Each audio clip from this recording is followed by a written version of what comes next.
जम्मू में मीर साहिब के मकामी लोग मीर साहिब से सतवारी तक कोई बस सर्विस न होने के सबब परेशान हैं। उनका कहना है कि काफ़ी वक्त पहले इस इलाके में एक बस चलाई गई थी, लेकिन 5 साल पहले उसे बंद कर दिया गया, जिसके बाद बार बार मांग करने के बावजूद भी कुछ महीने पहले फिर से बस सर्विस शुरू की गई, लेकिन अब उसे भी बंद कर दिया गया। मकामी लोगों ने इस बस सर्विस को बंद करने के सबब नाराजगी जताते हुए बताया कि दरअसल मरालिया से सतवारी गाँव के बीच करीब 7 गाँव पड़ते हैं और कोई गाड़ी न होने के सबब लोगों को गाड़ी के लिए कई किलोमीटर तक पैदल चलना होता है, जिसकी वजह से लोगों को सुबह ऑफिस पहुंचने में और तलबा को स्कूल पहुंचने में दिक्कतों का सामना करना पड़ता है। लिहाजा मकामी लोगों ने इंतजामिया से फिर से इलाके में बस सर्विस शुरू करने की अपील की। ये हमारे पैंच साहब ने बस जो है लगाई थी, जहां लोग पहले बस लगी थी, अब बस जो है नहीं आ रही है। हमारी रिक्वेस्ट है कि बस जो है ऑफिस टाइम आए और हमारे जो ऑफिस में बंदे हैं जो टाइम से ऑफिस में पहुंचे। कितनी परेशानी आ रही है? और हमारी बहुत परेशानी है, हमारे बच्चे भी जाते हैं स्कूल में, बस नहीं आ रही टाइम से, और ये बस 8:30 करीब आनी चाहिए जो बच्चों और ऑफिस टाइम में हमारे। कुछ पंचायत और सरपंच हमारे डेपुटेशन के साथ ट्रांसपोर्ट जीएम टंडन साहब से मिले थे और उनको हमने अपनी समस्या बताई थी कि लंबे समय से हमारे रोड पे पब्लिक बस नहीं चल रही। उनसे हमने रिक्वेस्ट की थी और उन्होंने हमारी बात को सुना और एक बस इस रोड पे चलवाई। बस का जो समय था वो थोड़ा सा लोगों को लिए सही नहीं था। बस का समय था यहाँ से गुजरने का 9:30 से लेकर इससे पहले जो हमारे जो बच्चे हैं, स्कूल जाने वाले बच्चे, काम पे जाने वाले लोग हैं, उस बस का फ़ायदा नहीं उठा पाए और अभी आज मौजूदा समय में बस नहीं चल रही है और हम दोबारा से उनसे दरख्वास्त करते हैं कि इस बस को चलाया जाए और इसका जो समय है करीब 8 से 8:30 के बीच में रखा जाए, ताकि हमारे बच्चों तथा काम पे जाने वाले लोगों को परेशानियों का सामना ना करना पड़े। और अंत में मैं दरख्वास्त करूँगा जीएम साहब से दोबारा कि इस बस को चलाया जाए। मुगल रोड पर एक बाइक सवार नौजवान मौत के मुंह से लौट आया। दरअसल पुंछ के बैराम गल्ला में नजाकत हुसैन नाम का एक नौजवान चंडेमाड़ा की तरफ से मोटरसाइकिल पर बफलियाज की जानिब जा रहा था कि उसी वक्त बाइक बेकाबू होकर तकरीबन 100 मीटर नीचे सुरन नदी में जा गिरी। इस दौरान हादसे में मोटरसाइकिल का अगला हिस्सा बुरी तरह से तबाह हो गया। गनीमत यह रही कि नौजवान के पैरों में मामूली खरोच आई। इतना ही नहीं, हादसे के बाद नौजवान ने खुद अपनी बाइक स्टार्ट की और दोबारा से रोड पर आ गया।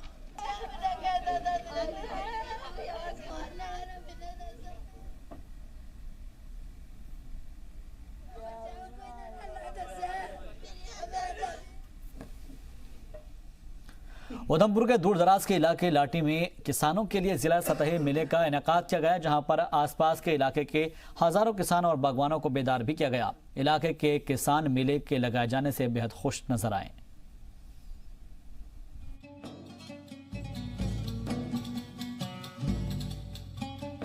सरकार की जानिब से आम लोगों के लिए बनाई गई स्कीम्स का फायदा लोगों को तब पहुंचता है जब इंतजामिया सरकार के साथ मिलकर ईमानदारी से उन्हें लोगों तक पहुंचाए।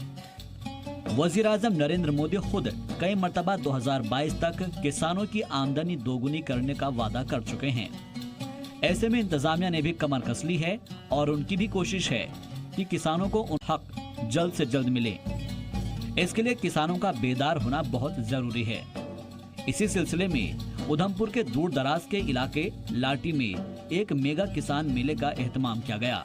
मरकजी हुकूमत की जानिब से जारी स्कीम के तहत मुनाकिद इस मेले में किसानों को बेदार किया गया। एक्सपर्ट्स और ओहदेदारों ने किसानों और बागवानों को खेती के लिए मॉडर्न तरीके अपनाने की अपील की ताकि उनकी आमदनी दोगुनी हो सके। मेले में किसानों को बेदार करने के साथ साथ मॉडर्न तकनीक से उपजाई गई फसल और फलों की नुमाइश भी लगाई गई ताकि किसान खुद तजुर्बा कर सके कि मॉडर्न तकनीक से की गई खेती से कम मेहनत में ज्यादा और अच्छी पैदावार किस तरह से की जा सकती है। ये मेला ऑर्गेनाइज किया चीफ साहब ने, उन्होंने बड़ी तनदेही के साथ इसको अंजाम देने की कोशिश की है और ऐसे मेले यहाँ लगने चाहिए, होने चाहिए, ताकि यहाँ के लोगों को भी जागृति आए, इनको भी पता चले कि फ्रूट क्या है, सब्जी क्या है, क्या चीज़ होनी चाहिए, क्या ज़मीन में पैदा होना चाहिए, किस टाइम होना चाहिए। इससे लोगों को अवेयर किया जा रहा है, ये बहुत अच्छी बात है। और ऐसे मेले लगे रहने चाहिए, हर वक्त इस मेले का आगाज होना चाहिए। सरपंच लाटी पंचायत ए से बोल रहा हूँ। देखिए, ये एक बहुत बड़ा मेगा फ्रूट शो कैंप जो हुआ यहाँ लाटी में, यहाँ 12 तहसील के 12 पंचायत के सरपंच यहाँ आए हुए हैं, पंचेज आए हुए हैं, और बहुत सारे लोग जो हैं 2000 के करीब यहाँ लोग आए हुए हैं। मैं समझता हूँ कि आज हमारी बहुत बड़ी खुशकिस्मती है कि ये एक फ्रूट शो का मेला यहाँ लगाया गया। उधमपुर के दूर दराज के इलाके में ये पहला मौका था जब इस तरह के किसी मेले का इनेकाद हुआ हो, इसलिए इसे देखने के लिए किसानों के अलावा बच्चे भी पहुंचे। उन्हें खेती की नई तकनीक जाननी जरूरी है, साथ ही मिट्टी के परख के मुताबिक फसलों को लगाने जैसी जानकारियां भी अहम हैं, जो इस तरह के मेले के जरिए दूर दराज के किसानों तक पहुंचाई जा रही है।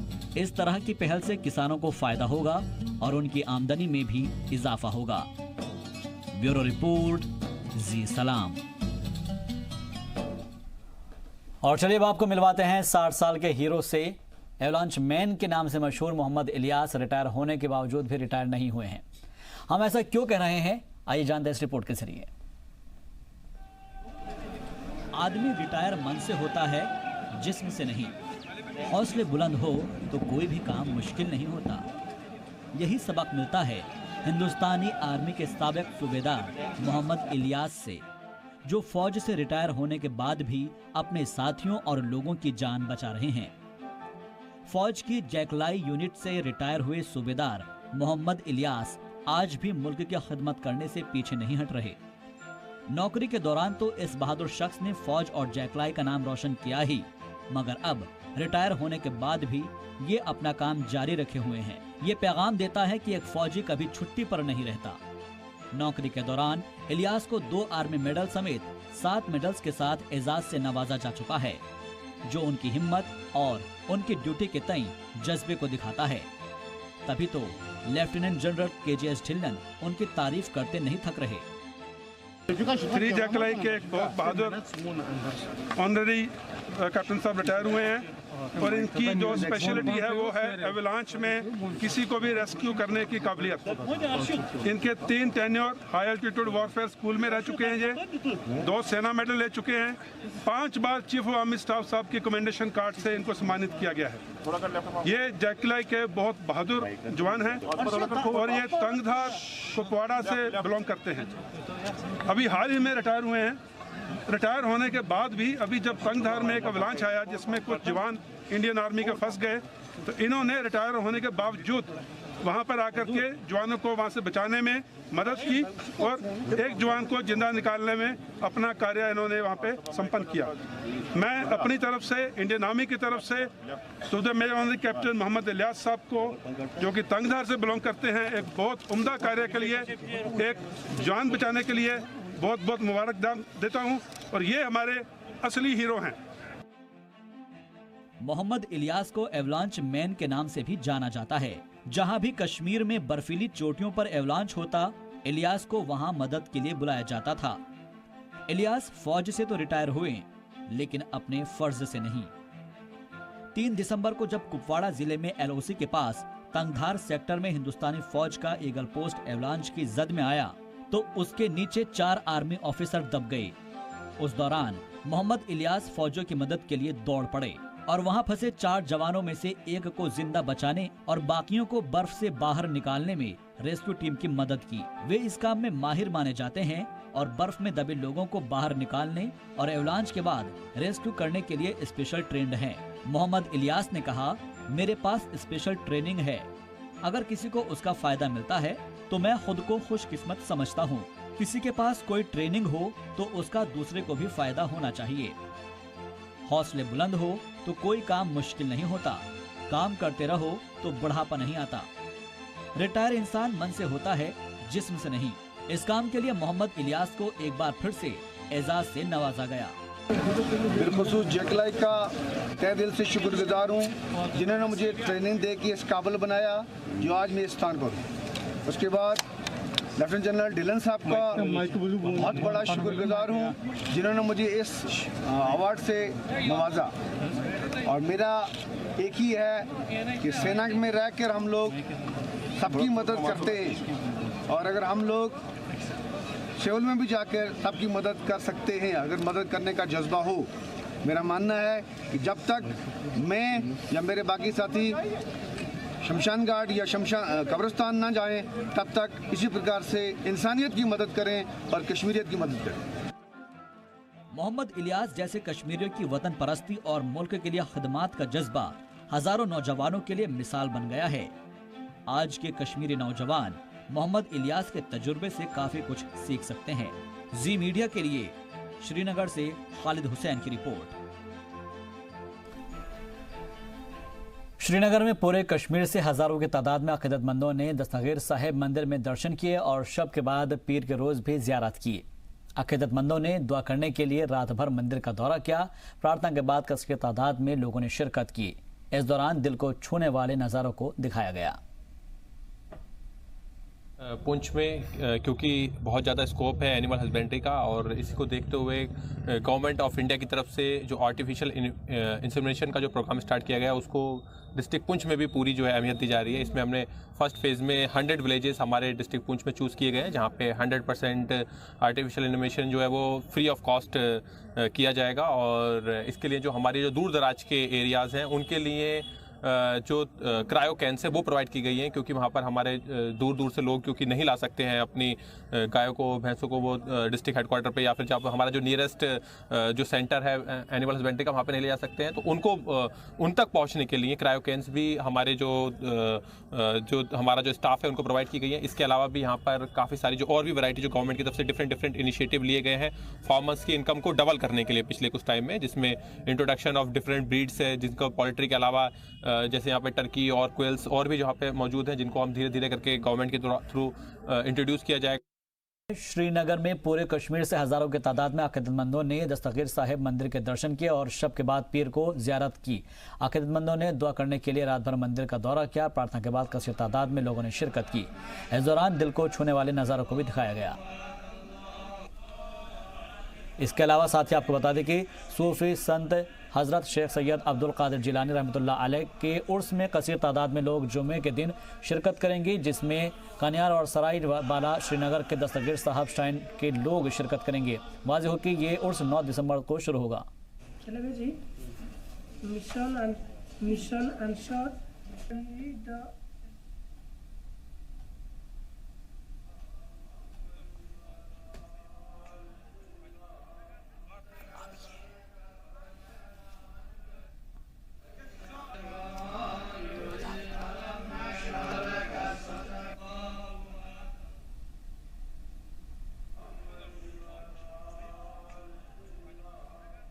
तो आप तस्वीरों में देख सकते हैं सूफी संत हज़रत शेख सैयद अब्दुल कादिर जिलानी रहमतुल्लाह अलैह के उर्स में कसीर तादाद में लोग जुमे के दिन शिरकत करेंगे और जिसमें कनियार और सराय बाला श्रीनगर के दस्तगीर साहब श्राइन के लोग भी शिरकत करेंगे।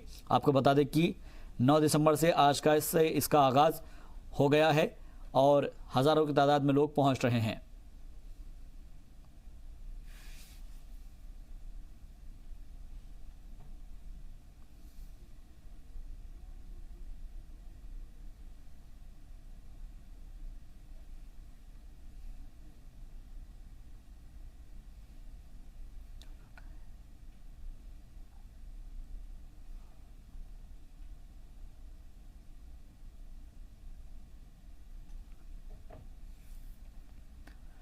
वादी को नौजवानों में सलाहियत और हुनरमंदी की कमी नहीं है। होनहार हर कोई यहाँ पर है और जिसकी जिंदा व जावेद मिसालें हम अक्सर देखते रहते हैं। श्रीनगर में रियल कश्मीर फुटबॉल क्लब भी वादी के नौजवानों की सलाहियतों को निखारने के लिए सरगर्म हैं और गुज़िश्ता 1 साल में ये होनहार खिलाड़ियों को कौमी सतह पर लाने में मसरूफ़ हैं। हाल दिनों में एक मैच के लिए ये खिलाड़ी मश्क कर रहे हैं, जिनके जज्बे को मौसम भी नहीं सर्द कर पा रहा है।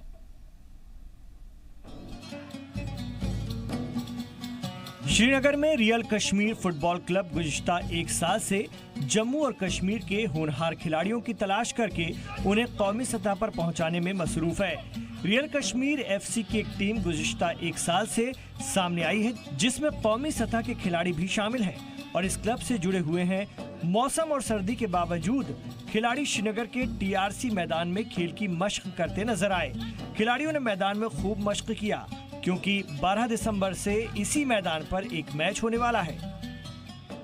नहीं, कोई प्रॉब्लम नहीं है, ये वेदर फुटबॉल के लिए ही है। इससे पहले मैं पंजाब एफसी में था, मिनर्वा एफसी में। उससे पहले मैंने ईस्ट बंगाल के लिए खेला है। कश्मीरी युवा में पाजी बहुत ज़्यादा टैलेंट है और क्राउड भी अच्छा है, स्पोर्ट भी अच्छी है और सब कुछ अच्छा है। वेदर तो वन ऑफ द बेस्ट है इंडिया में। पाजी we go all out for 3 points. हमें जीतना ही जीतना है कैसे भी ये मैच और हमें 3 पॉइंट लेने हैं। खिलाड़ी भी इस बात को तस्लीम करते हैं कि कश्मीर के नौजवानों में सलाहियतों की कोई कमी नहीं है और कौमी सतह के बड़े खिलाड़ी यहां से निकल रहे हैं। साथ ही ये नौजवान इस बात के भी कायल हैं कि कश्मीर एफसी नौजवानों की सलाहियतों को निखारने में बहुत मददगार है और इसने कई खिलाड़ियों के जौहर निखारे हैं। कई खिलाड़ी तो इस क्लब से बाज़ाब्ता तौर पर जुड़ चुके हैं।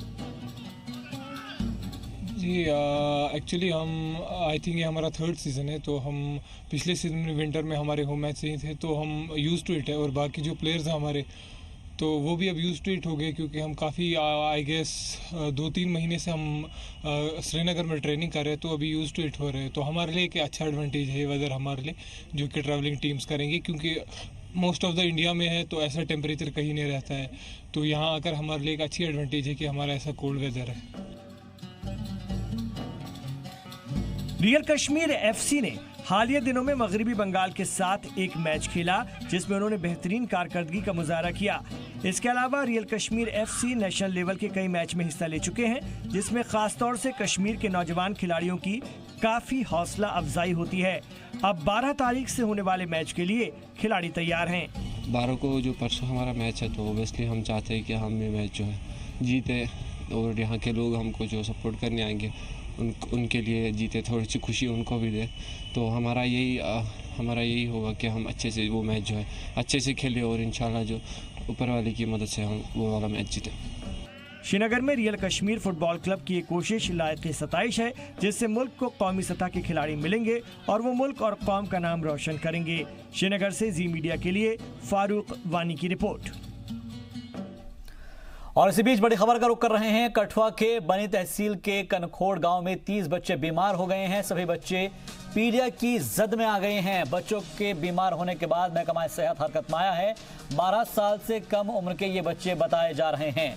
तो इस वक्त की बड़ी और अहम खबर आपको बता दें कि बच्चे बीमार हुए हैं। बताया ये भी जा रहा है कि ये सभी बच्चे 12 साल से कम उम्र के हैं। सभी बच्चे पीलिया की चपेट में आ गए हैं और बच्चों के बीमार होने के बाद महकमा सेहत हरकत में आया है। 30 बच्चे बीमार बताए जा रहे हैं। कठुआ के बनी तहसील का यह मामला है, जहां पर एक कनखोड़ गांव पड़ता है और इस कनखोड़ गांव में 30 बच्चे बीमार हो गए हैं। सभी बच्चे पीलिया की चपेट में हैं। इन बच्चों के बीमार होने के बाद महकमा सेहत हरकत में आया है।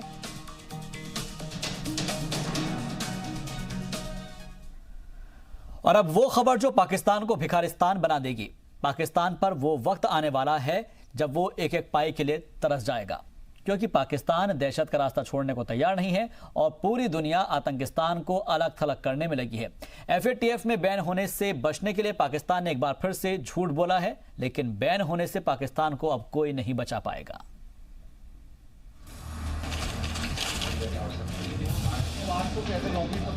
साठ दिन बाद बर्बाद हो जाएगा पाकिस्तान।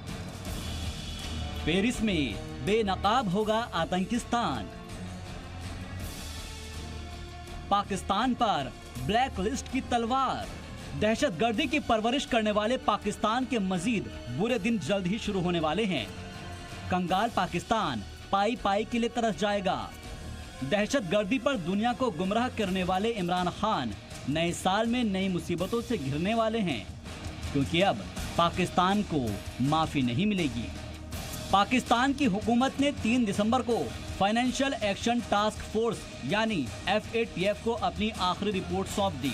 300 सफ़हात की इस रिपोर्ट में पाबंदी से बचने के लिए पाकिस्तान ने एक बार फिर से झूठ का सहारा लिया है।